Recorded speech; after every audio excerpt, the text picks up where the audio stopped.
राज्य का एक बड़ा खास शहर था, मेसोडोरिया शहर। मेसोडोरिया शहर के खुले से मैदान में आज सैकड़ों लोगों की भीड़ जमा थी। ये सभी शक्ति स्तंभ के जरिए अपनी अपनी शक्तियों के सितारों को परखना चाहते थे। इस स्तंभ पर 9 सितारे थे, जिन्हें पाकर ही आप शक्तियों के अगले रैंक पर जा सकते थे। ध्रुव 3 साल पहले शक्ति स्तंभ पर 9वें सितारे को पा चुका था, लेकिन अचानक उसकी शक्तियां तीसरे सितारे पर आकर रुक गईं। और तभी से ध्रुव वापस से 9वें सितारे को पाने के लिए मेहनत कर रहा था। अपनी इसी शक्ति के सितारे को परखने के लिए ध्रुव सैकड़ों लोगों की भीड़ में खड़े होकर अपनी बारी का इंतजार कर रहा था। अपने दोनों हाथों की मुट्ठी को बंद कर ध्रुव ने खुद को भरोसा दिलाते हुए कहा, इस साल मैंने जी तोड़ मेहनत की है। इस बार मेरी शक्तियां जरूर 9वें सितारे तक फिर से पहुंचेंगी, जरूर पहुंचेंगी। आज मैं शून्य रैंक से आगे बढ़कर एकलव्य बन के रहूंगा। तभी एक घोषणा सभी के कानों में गूंजी, और अब अपनी शक्तियों को परखने वाले अगले शख्स का नाम है ध्रुव। जैसे ही ध्रुव का नाम पुकारा गया, वो लोगों की भीड़ से निकलकर बाहर आया और अपने कदमों को धीरे धीरे बढ़ाते हुए ऊंचाई पर रखे एक बड़े से पथरीले स्तंभ की ओर बढ़ने लगा, जिसका नाम था शक्ति स्तंभ। शक्ति स्तंभ के ठीक सामने पहुंचने के बाद ध्रुव के जहन में कई बातें चल रही थी। ध्रुव जब सिर्फ 4 साल का था, तब से उसने प्रैक्टिस करना शुरू कर दिया था, और 10 साल की उम्र तक तो वो 9वें सितारे तक पहुंच गया था। फिर क्या एकलव्य बन गया हो। लेकिन उसके बाद ऐसा कुछ हुआ कि अचानक से एकलव्य एक बार फिर से शून्य रैंक पर आ गया। यही सब सोचते हुए ध्रुव ने अपने दाहिने हाथ की हथेली को शक्ति स्तंभ पर रखने के लिए आगे बढ़ाया। फिर उसने आंखें बंद करते हुए अपनी हथेली को शक्ति स्तंभ पर बने शक्ति चक्र पर रखा। कुछ देर सन्नाटे के बाद ध्रुव के कानों में एक आवाज गूंजी, तीसरा सितारा, शक्ति और भी कम। इस बार भी ध्रुव का सबसे निराशाजनक प्रदर्शन। ये आवाज जैसे ही ध्रुव के कानों में पड़ी, उसके पैरों तले जमीन सरक गई। उसे अपने कानों पर यकीन नहीं हो रहा था। जैसे ही उसने अपनी आंखें खोली, शक्ति स्तंभ पर गड़े हुए 2 शब्दों तीसरा सितारा ने उसके सपनों को चकनाचूर कर दिया। उसे बिल्कुल भी समझ नहीं आ रहा था कि आखिर ऐसा कैसे हो सकता था। इस बार तो उसने हर बार से ज्यादा मेहनत की थी। शक्ति स्तंभ के सामने खड़े ध्रुव ने अपने आप से बड़बड़ाते हुए कहा, नहीं नहीं, ऐसा नहीं हो सकता, ऐसा बिल्कुल भी नहीं हो सकता। खुद से नाराज ध्रुव ने दोबारा 2 से 3 बार अपनी हथेली को शक्ति स्तंभ पर रखकर देखा, लेकिन हर बार उसे अपनी आंखों के सामने वही सितारा दिखाई दे रहा था, जिसने पिछले 3 सालों से उसकी रातों की नींद छीन रखी थी। उधर मैदान में खड़े सैकड़ों लोगों की भीड़ में से किसी ने चिल्लाते हुए कहा, ए शून्य रैंक, चल अब नीचे आ जा। अगर बार बार शक्ति स्तंभ पर हाथ रखने से शक्तियों का सितारा बढ़ जाता, तो तू पिछले 3 सालों से तीसरे सितारे पर नहीं होता। उसके इतना कहते ही कई लोगों ने जोर के ठहाकों के साथ ध्रुव पर हंसना शुरू कर दिया। ये हंसी के ठहाके पूरे मैदान में गूंजते हुए ध्रुव के कानों में तीर की तरह चुभ रहे थे। ध्रुव ने वहां से निकलने के लिए अपने कदमों को आगे बढ़ाना शुरू किया, लेकिन अब उसके कानों में उन सभी के हंसी के ठहाकों के साथ कई ताने भी सुनाई देना शुरू हो गए। क्यों भाई, एक बार फिर से ध्रुव ने साबित कर ही दिया कि वो पिछले 3 सालों से शून्य था, शून्य है और आगे भी शून्य ही रहेगा। गलती से ही हीरो बन गया था ये छोटी सी उम्र में। हाँ भाई, बिल्कुल सही कहा। और मेरे शून्य की कीमत हमारे शौर्य दल में किसी कचरे से कम नहीं है। बात तो तुम्हारी भी सही है, लेकिन हमारी मजबूरी भी तो देखो। हमारे शौर्य दल के जांबाज लीडर अरेंद्र उसके पिता हैं। अगर ऐसा नहीं होता तो हम लोगों ने इसे कब का मेसोडोरिया से बाहर फेंक दिया होता। लोगों के मुंह से निकलते ताने ध्रुव के दिल में बेचैनी और घबराहट पैदा कर रहे थे। ये घबराहट अब उसके चेहरे पर भी साफ साफ नजर आ रही थी, जिसे वहीं पर मौजूद उसकी सबसे अच्छी दोस्त इरा भी भाप चुकी थी। इरा भीड़ से निकलते हुए बाहर आई और उसने ध्रुव के कंधे पर अपना हाथ रखा। अगले ही पल उन दोनों की नजरें आपस में मिली, जिससे ध्रुव की बेचैनी थोड़ी कम हुई। कुछ ही देर में वो दोनों साथ साथ कदम बढ़ाते हुए मैदान से बाहर निकल के जाने लगे। ध्रुव अपने घर शौर्य महल की तरफ बढ़ रहा था। तभी इरा ने उदास दिख रहे ध्रुव का हौसला बढ़ाते हुए कहा, ध्रुव, तुम्हें उन लोगों की बातों से परेशान नहीं होना चाहिए। मुझे तुम पर पूरा भरोसा है। एक ना एक दिन तुम एकलव्य जरूर बनोगे। इरा अपने सबसे अच्छे दोस्त को दिलासा देने की कोशिश कर रही थी, लेकिन इस वक्त ध्रुव के जहन में सिर्फ एक ही बात चल रही थी कि आखिर इतनी मेहनत करने के बाद भी उसकी शक्तियां क्यों नहीं बढ़ रही थी। एक तरफ जहां ध्रुव की परेशानियां बढ़ती जा रही थी, तो दूसरी तरफ एक और परेशानी उसके घर की ओर कदम बढ़ा रही थी। लेकिन ध्रुव उस परेशानी से पूरी तरह बेखबर था। ध्रुव और इरा आखिरकार शौर्य महल पहुंच गए।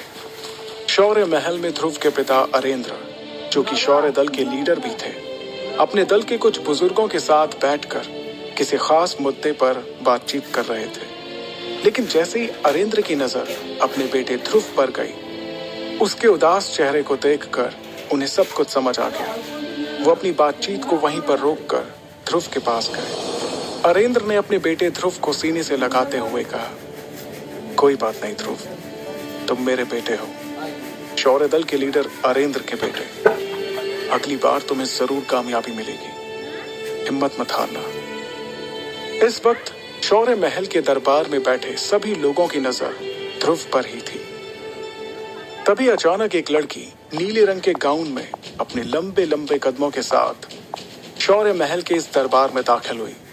इस लड़की का नाम लारा जयान था। लारा के दादाजी ओहान साम्राज्य के शेर दिल सेनापति रह चुके थे और लारा अंबर दल की होने वाली लीडर थी। अंबर दल ओहान साम्राज्य के सबसे ताकतवर दलों में से एक था। ये इतिहास में पहली बार था कि कोई इतनी कम उम्र में अंबर दल का लीडर बनने वाला था।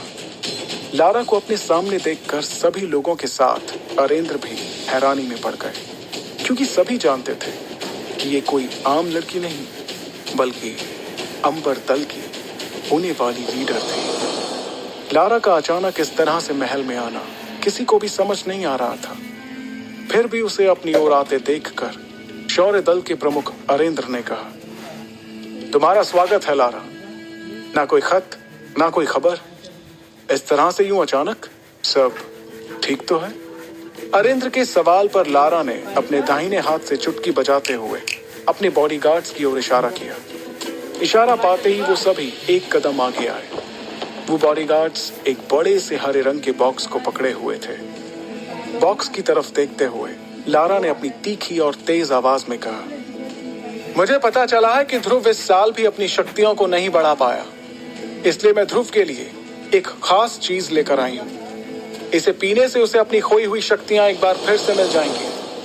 अरेंद्र ने ध्रुव की ओर देखकर दोबारा लारा को देखते हुए कहा, लेकिन लारा, हम तुमसे कोई तोहफा नहीं ले सकते, और वैसे भी तुम कुछ ही दिनों में हमारे परिवार का हिस्सा बनने वाली हो, इसलिए इस तोहफे की कोई जरूरत नहीं है। अरेंद्र की बात खत्म भी नहीं हुई थी और बॉडीगार्ड्स ने उस बॉक्स को खोल दिया। सभी को बॉक्स में हरे रंग की शरबत से भरी बोतलें दिखाई दे रही थी। वहां मौजूद सभी लोगों ने इस शरबत को पहचान लिया था। अरेंद्र ने उस शरबत की ओर हैरानी से देखते हुए कहा, करिश्माई शरबत? ये तो बहुत ही कीमती शरबत है। हम तुमसे इतना कीमती तोहफा बिल्कुल भी नहीं ले सकते लारा। लारा ने देरी किए बिना तुरंत अरेंद्र से कहा, आप जानते हैं ना कि ये करिश्माई शरबत ध्रुव के लिए कितना फायदेमंद साबित हो सकता है।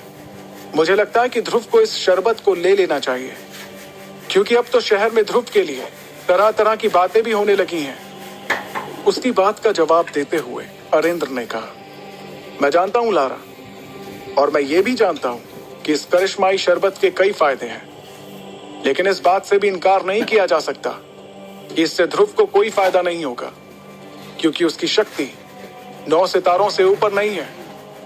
और तुम ये जानती हो ही कि अगर 9वें सितारे से कम शक्ति वाला कोई इस शरबत को लेगा तो इससे उसकी शक्तियां और भी कम हो सकती हैं। अरेंद्र अपनी बात को पूरी करते उसके पहले ही लारा ने उन्हें टोकते हुए कहा, हाँ, मैं जानती हूं कि शक्तियां कम भी हो सकती हैं, तो इसमें इतना परेशान होने वाली कौन सी बात है।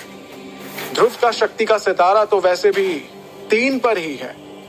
ध्रुव के पास अब हारने को बचा ही क्या है। इससे पहले कि अरेंद्र कुछ कहते, लारा की इस बात पर अब ध्रुव ने अपनी चुप्पी तोड़ते हुए कहा, मैं कभी भी अपनी शक्तियों को इस तरह से नहीं बढ़ाऊंगा लारा। तुमने ये सोच भी कैसे लिया। लारा ने भी तुरंत इस बात का जवाब दिया, अच्छा, तो फिर तुम किस तरह से अपनी शक्तियां बढ़ाओगे। वैसे ही जैसे पिछले 3 साल से बढ़ा रहे हो। लारा की इस बात का ध्रुव के पास कोई जवाब नहीं था।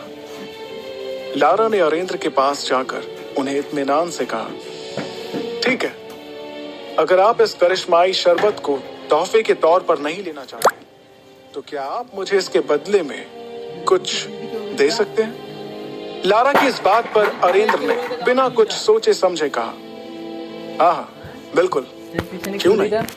हम तुमसे इस शरबत को लिए बिना भी तुम्हें जो चाहिए वो दे सकते हैं। लारा ने बेझिझक जवाब दिया, मेरे और आपके परिवार के बड़े लोगों ने सालों पहले ध्रुव और मेरा जो रिश्ता तय किया था, मैं उसे आज तोड़ना चाहती हूं। लारा के मुंह से इस बात को सुनकर ध्रुव, उसके पिता अरेंद्र और वहां पर मौजूद सभी लोगों के पैरों तले जमीन सरक गई। एक पल के लिए वहां सन्नाटा छा गया।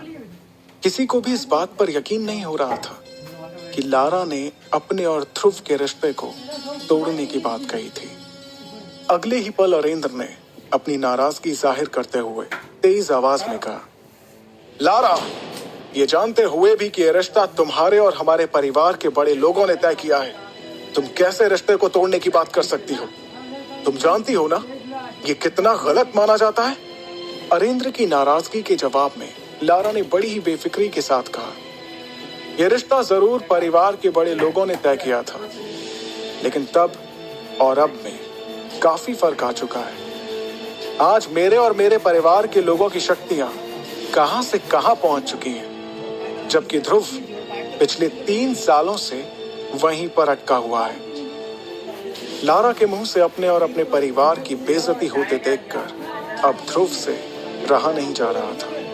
उसे लारा पर बहुत गुस्सा आ रहा था। तभी लारा ने अपनी बात को आगे बढ़ाते हुए कहा, और वैसे भी सभी जानते हैं कि मैं इस वक्त अंबर दल की लीडर बनने वाली हूं, और इसके लिए ये बहुत जरूरी है कि मेरा किसी कमजोर के साथ कोई संबंध ना हो। इसलिए बेहतर यही होगा कि यह रिश्ता आगे बढ़ने से पहले यहीं पर टूट जाए। अंबर दल की लीडर बनने वाली बात पर गौर करते हुए अरेंद्र ने उससे कहा, तो ये है असली बात, बाकी सब तो तुम्हारे लिए एक बहाना था, सिर्फ एक बहाना। तुम्हें परिवार की कोई फिक्र नहीं है। तुम्हारे सिर पर तो सिर्फ सबसे शक्तिशाली बनने का जुनून सवार है, और इसलिए तुम इस रिश्ते को तोड़ना चाहती हो। इस बार लारा ने बेशर्मी से जवाब देते हुए कहा, तो आप ही बताइए कि मैं कैसे उस इंसान से अपना रिश्ता जोड़ लूं जो पिछले 3 सालों से अपनी शक्तियों को बढ़ा नहीं पा रहा। लारा की इस बात का वाकई में वहां पर किसी के पास कोई जवाब नहीं था। तब लारा ने दोबारा उस करिश्माई शरबत की तरफ देखते हुए कहा, अब आपके लिए यही बेहतर होगा कि आप मेरी बातों को मान लें और इस करिश्माई शरबत को स्वीकार करते हुए इस रिश्ते को तोड़ दें, क्योंकि आप भी जानते हैं ये शरबत कितना कीमती है और ध्रुव के लिए कितना जरूरी है। अब ध्रुव के सब्र का बांध भी टूट चुका था। वो लारा के ठीक सामने आकर खड़ा हो गया और उसकी आंखों में आंखें डालते हुए बोला, ठीक है, तुम्हें इस रिश्ते को तोड़ना है तो ये टूटेगा, जरूर टूटेगा। ध्रुव के इतना कहते ही सभी हैरानी से उन दोनों के चेहरे की तरफ देखने लगे। तभी ध्रुव ने अपनी बात को आगे बढ़ाया, लेकिन इस रिश्ते को तोड़ने से पहले हमारी शादी होगी, और उसके बाद मैं तुम्हें तलाक देकर इस रिश्ते को हमेशा हमेशा के लिए तोड़ दूंगा। बताओ है मंजूर? ध्रुव की इस बात पर लारा ने तपाक से गुस्से में झल्लाते हुए कहा, ये क्या बकवास कर रहे हो तुम?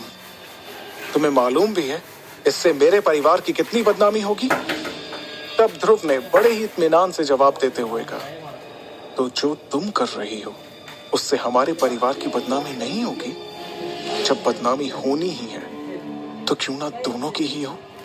इस जवाब पर लारा ने तेवर दिखाते हुए कहा, मुझे यकीन नहीं आ रहा है कि मैं उसी ध्रुव से बात कर रही हूँ जिसे मैं कुछ सालों पहले मिली थी।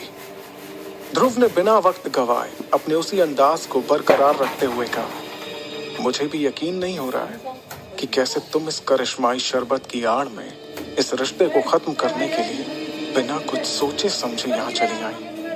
इतनी बातें करते हुए ध्रुव और लारा दोनों के चेहरे एक दूसरे के बहुत ही नजदीक आ गए थे। उन दोनों की आंखें एक दूसरे को घूरे जा रही थीं। माहौल गर्माता हुआ देखकर लारा के बॉडीगार्ड्स अपनी जगह से आगे बढ़े, लेकिन अगले ही पल लारा का एक इशारा मिलते ही उन सभी ने अपने आप को रोक लिया। फिर लारा ने अपनी बात को आगे बढ़ाते हुए कहा, मेरे पास एक तरीका है जिससे हम इस रिश्ते का फैसला कर सकते हैं। ध्रुव ने उससे पूछा, और वो क्या है? लारा ने कहा, 3 साल बाद हम दोनों के बीच एक मुकाबला होगा। अगर उस मुकाबले में मैं जीत गई तो तुम्हें इस रिश्ते को तोड़ना होगा, और अगर तुम जीत जाते हो तो वही होगा जो तुम चाहोगे। लारा की ये शर्त सुनते ही शौर्य महल में एक सन्नाटा छा गया था। अब सभी की नजरें ध्रुव के जवाब का इंतजार कर रही थी। क्या ध्रुव अपनी मंगेतर लारा की शर्त मानेगा?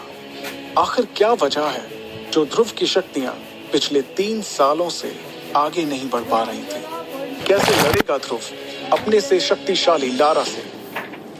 आगे की कहानी जानने के लिए सुनते रहिए सुपर योद्धा, सिर्फ पॉकेट एफएम पर।